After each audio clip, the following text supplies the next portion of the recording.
All right, well, first of all, I just like to say, you're one of my favorite actors, but you're also one of my favorite frontmen. And Hey, good. the listeners out there probably know you as Choptop from Texas Chainsaw Massacre II, but what they might not know is that you are in a band with Buckethead called the Cornbugs. And I was just wondering if you could let us know how you first met up with him and got that ball rolling. It was actually, I guess back in the early 90s. I was in a play here in Los Angeles. I was playing Timothy Leary, actually, in a play called Timothy and Charlie, which was a play about Timothy Leary and Charles Manson getting together for an acid trip one night when they were side by side in prison. Nice. And that was a cool play. Actually, the real Timothy Leary came to it 7 times and really enjoyed the play. I got to play Timothy. And anyway, the guy who played Charlie Manson, a guy named Gil Gale, was a friend of Buckethead. And I guess he told Buckethead that I was in the show, and Buckethead, turned out, was a big Choptop fan. So he came to the show, and I talked to him afterwards. He saw the show, liked it. We met and chatted, and he asked if I wanted to come down to someone's home studio in Santa Monica, which is, a stone's throw from where I live, in a day or two, and maybe do some vocals on some music he'd already made. And I said, yeah, man, that'd be great. So I, brought a cup of coffee and my bongos and drove down to Santa Monica. We went to this guy's apartment who had a, music console or whatever he had, and we started laying down some tunes. Buckethead just played me some music that was already recorded and just wanted me to, quote, go off as Choptop over some of the songs. So I just started, making stuff up and going off on the music, which I really liked. And that was it. Buckethead got very excited about that, and he was just about to do his big, at the time, Sony album called Giant Robot. Right. And that was that was his big, breakthrough project. And because it went so well that day at his buddy's studio, Bucket then invited me to New York, actually flew me to New York, to be on his big Sony album, Giant Robot. And he wanted me to do Choptop. So I was all very excited about it. I had visions of rock star in my head and everything. And, but I thought, Choptop is actually, a character that's owned by the people that made Texas Chainsaw Massacre II. So I just, I called a friend of mine who was a lawyer, and I said, hey, can I show up as Choptop on Buckethead's record? And the guy said, you could probably get away with it, but if I were you, I would come up with a different character. I went, huh? And then I thought to myself, come up with a different character. How do you come up with a different character when you're, in Choptop? I mean, that seemed like staggering and impossible. And so what I did was I thought, holy smokes, I didn't want to tell Buckethead that because I didn't want him to disinvite me. So on the plane to New York from Los Angeles, I was trying to come up with a different character for Choptop.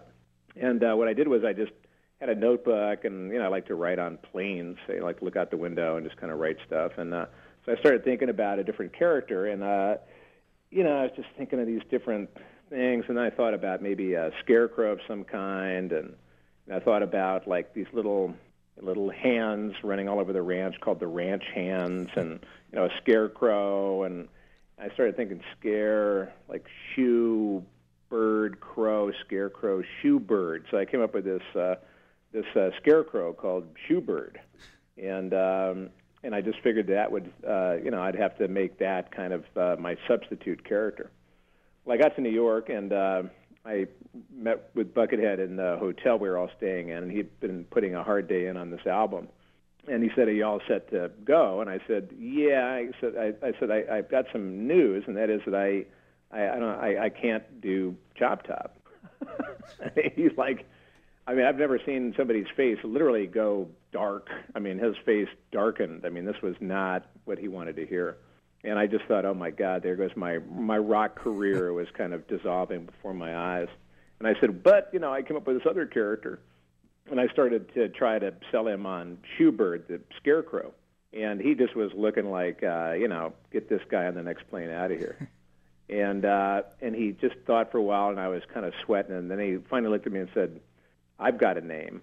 And I said, "Oh, really? Well, what is it?" He goes, "Nah." I said, "No, really, what is it?" He goes, Nah. I said, "Come on, man, what is it? My whole career is hanging in the balance." And he said, "Onions." I went, "Onions?" I said, "Wow, Onions the Scarecrow." I said, "Yeah, I can live with that." So Onions was born out of that night, the Gramercy Park Hotel.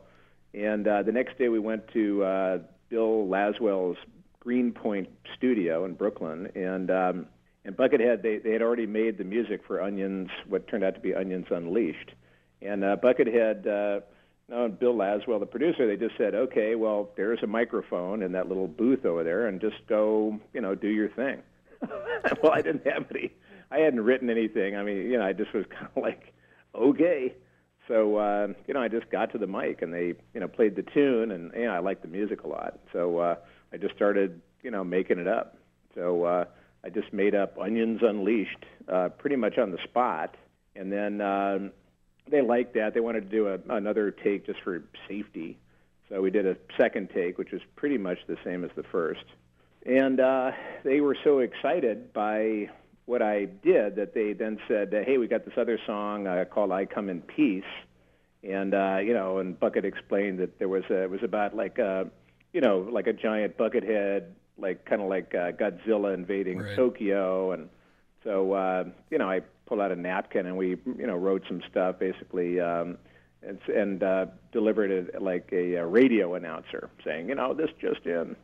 And so I kind of made that up on the spot. So that was I Come in Peace, and they loved that too. So that was the beginning of it. With the Cornbugs albums, I mean, like you were saying, a lot of it sounds real laid back and spontaneous. I don't know if you can describe the recording process at all. Or... Well, it's funny because I actually started, a couple of years after the Giant Robot recording, and it didn't come out. As it turned out, Sony was pissed off about something, and they kind of just stuck the recording, kind of like at the end of Raiders of the Lost Ark. They kind of put it in a crate and stuck it in some, room in the vaults of the company or whatever. So that didn't come out for a while. But just because I'd had such a good time working with Bucket and he liked working with me, I just had that in mind when I started going on the autograph circuit.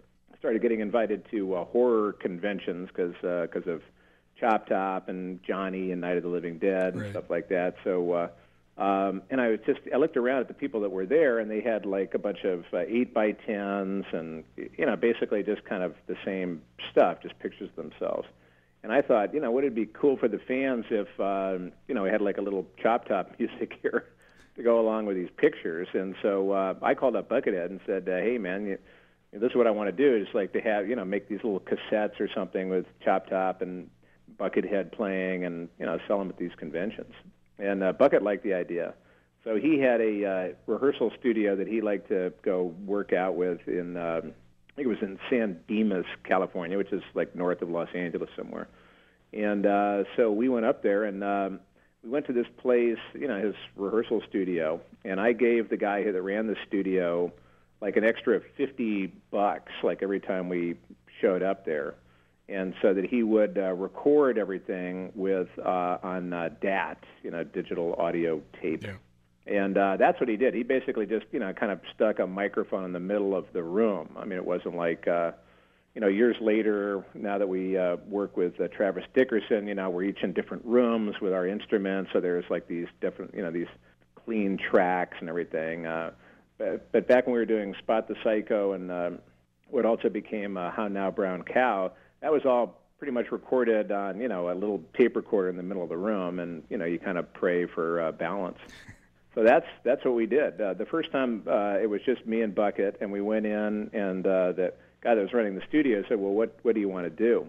And I said, "Well, we want to do 7 songs."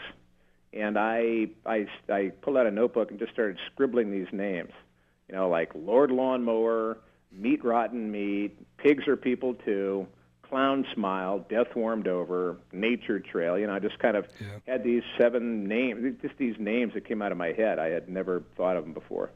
And I wrote them down, and, I said, this is what we want to do. And so that first night, Bucket had like a little drum machine and just a guitar, and I just had my head, and so we just started going, and just every Cornbug song that's ever been recorded, including the new stuff, Brain Circus and Donkey Town.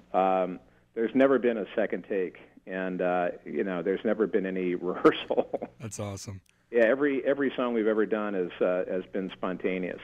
Now, with some of the songs, like we started getting into doing it a little bit on Cemetery Pinch, which was separate from the How Now Brown Cow and the Spot the Psycho sessions, where I would actually bring in some poems I had written, maybe a year or two earlier, and then just kind of match, have something handy for whatever the music was.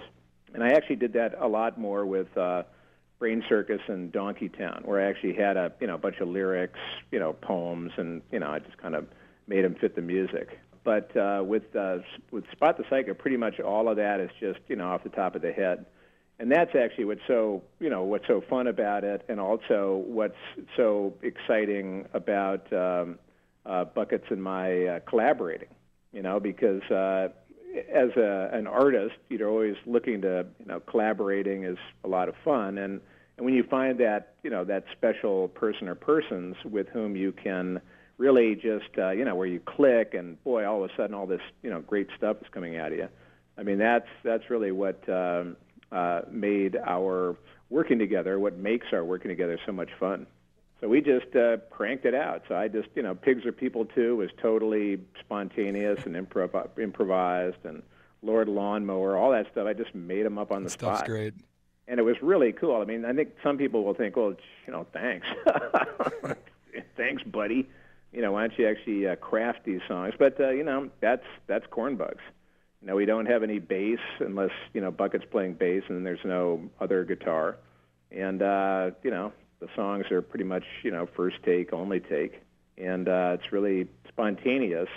That's why on just about, I think every CD, there's at least, a couple of errors. Whether that's like I start slurring my speech or stumbling over some words, or pinch face misses a beat if there's live drums. There's always something. I mean, just because that's basically you got to go for it. Yeah, that adds sort of a human element though too. Yeah, well, that's for sure. You guys just had a new album come out, Donkey Town. I don't know if you want to give us any details on that, or. Well, Donkey Town and Brain Circus were done at the same time, which is kind of strange because they really sound like two different albums. But they were basically done in one afternoon. I hadn't seen Buckethead in a couple. I'd seen him, but I hadn't worked with him, for ever since Cemetery Pinch, which was like a couple years ago. So it had been, a couple of years since Cornbugs had gone back into the studio or done any kind of recording. And so we just we met at Travis Dickerson's studio in Chatsworth, California, tdrsmusic.com. And Travis has produced a bunch of Buckethead's other CDs. And we met at Travis's, and and Bucket showed up and brought Pinchface, and so Pinchface got on the drums, and Buckethead had the guitars, and I got put into the little vocals, little studio thing, little booth, and Travis was in the was mastering it, but also he had his Hammond organ, in his command center. So on a couple of songs, when the passion really took Travis, he'd jump up from the console, I guess, and just jump on the Hammond organ, and we just cranked it out.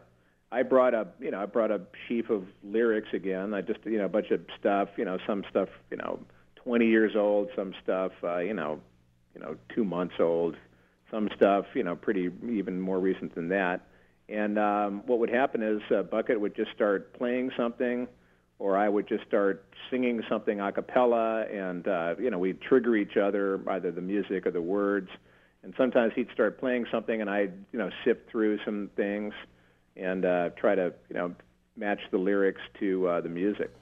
Like one of the best examples of that is that song "Riders of the Whistling Skull." Right. And when Buckethead and Pinchface started playing that song, the first thing I did was I got out "Hippie Days Are Done," and I started going, "Hippie days are done, Nixon's the one," and it just didn't really seem to be right. So I did like a verse of that, and I just said, nah, that ain't it. So they were just cranking along, and then I pulled out Riders of the Whistling Skull and started doing that, and that was a perfect fit. So it's funny, there's a long lead up to Riders of the Whistling Skull, which is where the Hippie Days Are Done vocals were. And then fortunately, because now we've got these discrete tracks or whatever they're called, you can just chop out the vocals, So that false start, hit the floor, but then so it just sounds like a long, ramp up to the song itself, and that's what we did. We just, cranked it out. It was one magical afternoon. We cranked out, I guess altogether it was 26 songs. Wow! In about, I think it was either 4 or 5 hours. I know. I don't know if a magician should tell his tricks, but I think that's awesome. That's how we do it. There seems to, at least to me anyway, that there are a lot of fans out there that might have jumped on the Cornbugs bandwagon a little too late and missed out on those first albums. I don't know if this is true or not, but I heard you were going to be reissuing them. I don't know, is there going to be anything different on them this time around? Or? I don't know. Again, I haven't seen. I don't think I've seen Buckethead. Let's see. Yeah, I've seen him once since we did Brain Circus and Donkey Town, since that afternoon. I saw him once, and we did some we did some videos of the songs, with his nephew, working the camera, and we just kind of, put the thing on like a boom box and started jumping around to the songs. So we did some really cool. They're really, actually, some of them they're pretty funny. So and we're gonna, one of these days we're gonna actually take those and some other stuff and put a Cornbugs DVD out. Nice. But about the first 3, they were only CDR. I mean, they were basically DAT tapes that then, I burned onto, CDRs. And what I did was I would basically just, hand sign all of them and make little, little pictures with magic markers. And yeah, I think I got one where you drew a little cow or something on the... Yeah, the brown cow. Yeah. And then, then I'd go to the copy shop and copy up all the, the CD, the art, and then I'd cut it out with scissors and stick it in jewel cases. And, so it was kind of labor intensive. And I just got tired of doing it. So that's really why they're out of print. I just, ran out of energy to, keep burning a stack and going to the copy shop and all that other stuff. Right. So, and actually, the only place I was really selling them off, I was selling them on the website, Choptop's Barbecue, and also Cornbugs.com. And then I was also selling them on eBay as just like you get all 3 for $30 or something like that, whatever it was. Yeah. And then somebody I think the final blow was somebody got them and then put like a negative thing on my eBay. They gave me like a negative because they said these are fake CDs they're just CDRs, poor sound quality, and like I was ripping them off. And I just thought, geez, I don't really need to, I don't need to get like aggravated just because I'm not really trying to put out any. I'm not saying they were anything that they weren't. So what we're going to probably do is the next thing we're going to do is probably put out this compilation called Rest Home for Robots. And that's going to be kind of a greatest hits package of from the first 3 CDs. And what I've done between the time we made those CDs and now is that I have taken them to Travis Dickerson, who's really quite a musical, an engineering whiz, and he's taken all of those old CDR, those DAT recordings, and has now remastered them. Actually, he's mastered them for the first time. They were never mastered before. So now they're brightened by about 50%. Wow. So that's what's going to come out in the compilation. And then, if people are interested enough in that, I guess we'll probably just start putting out the originals one by one. But what I'd like to do is see now. I'm in love with the modern world now, because before they were just this I was doing it in my house and snipping things with scissors and cutting and pasting. And now that that we put out Brain Circus and Donkey Town, it's actually got cool cover art, and we've gotten we do like 1,000 a piece, through a company in Florida, and that got that groovy art, and it's even got a little barcode on the back. That's what I like. I just like to have, I like the machines to do it. I don't want to do it myself. Yeah. So that's what's probably going to happen if, Donkey Town's just started now, and people really like it a lot. So that's good. And yeah, it's a great album. Yeah, thanks. And then I guess from there, if we make any money from, selling Donkey Town, then that goes right into, maybe putting out Rest Home for Robots. And then if that, if there's enough money that generates, these are all we probably sell a couple hundred copies. I mean, it's not big business. But, if that generates enough money, then we'll probably, start putting out the first three, one at a time. And there's always that chance that we'll do some more Cornbug stuff, and then maybe add a couple new songs or whatever. Right. Would you say that since Buckethead's kind of found his way into the mainstream after his Guns N' Roses stint, would you say you've noticed an increase in the album sales or anything? Not that I know. I mean, again, Cornbugs is so underground. Yeah. Buried. It's like buried child in a little wooden box. I mean, they're really, I don't think anybody knows about Cornbugs for that matter. When Bucket was on the road, I guess it was last year, maybe with his giant robot tour, or earlier this year, I think he took along 100. He had a guy that was selling different CDs for him at the shows. And I think he took along 100, and I don't know if he sold them all. I don't think he even sold all of them. And then off Cornbugs and Choptop's Barbecue, don't really sell that many. And then, I try to sell some at the, when I go to these different horror conventions. Right. But all in all, I mean, our sales are, underwhelming. And not because really, it's, they're cool CDs, but I just never really gotten, big time with it in terms of, getting some kind of, big marketing effort, or just really because I think it's a labor of love for us. And I also, with my acting career and Bucket going on, tours and doing lots of different projects with other people, there really isn't, we haven't really gotten together to, barnstorm America and, right. Knock down the door of, a record executive and all that stuff. You guys ought to get Rob Zombie to put some of that on the new soundtrack. That'd probably help. Well, that would be cool. I don't think it's going to happen for Devil's Rejects, but, I'm definitely, as my career progresses, that's definitely something I'd like to do is, whatever projects I do, and if I have a say in it, boy, I absolutely want to get some Cornbugs in there. All right, one thing I've been dying to ask you here.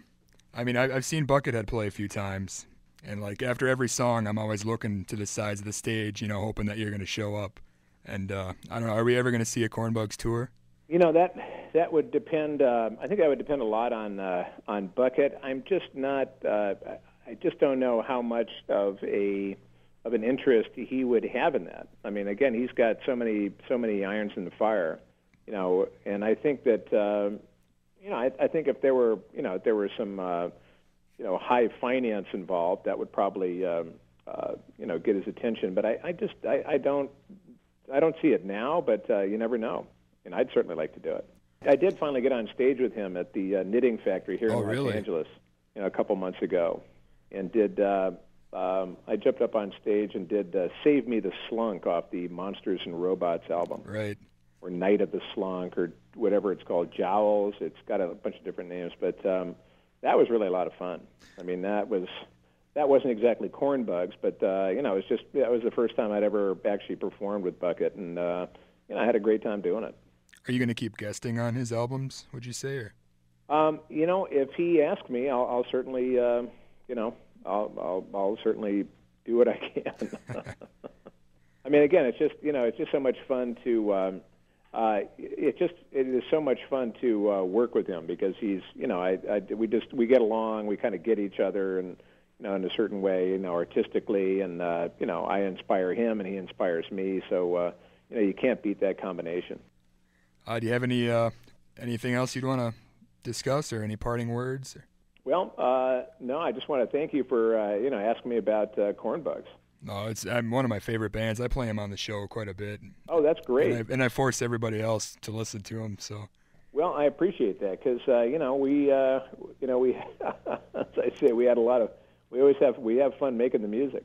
There's a lot of love and spontaneity, and there's it just works, and it's one of those deals, as I say, where you just don't find that a lot, and so I think the love of what we're doing comes through the music. Definitely. Even if it's crazy, you're talking about picking your head with a coat hanger,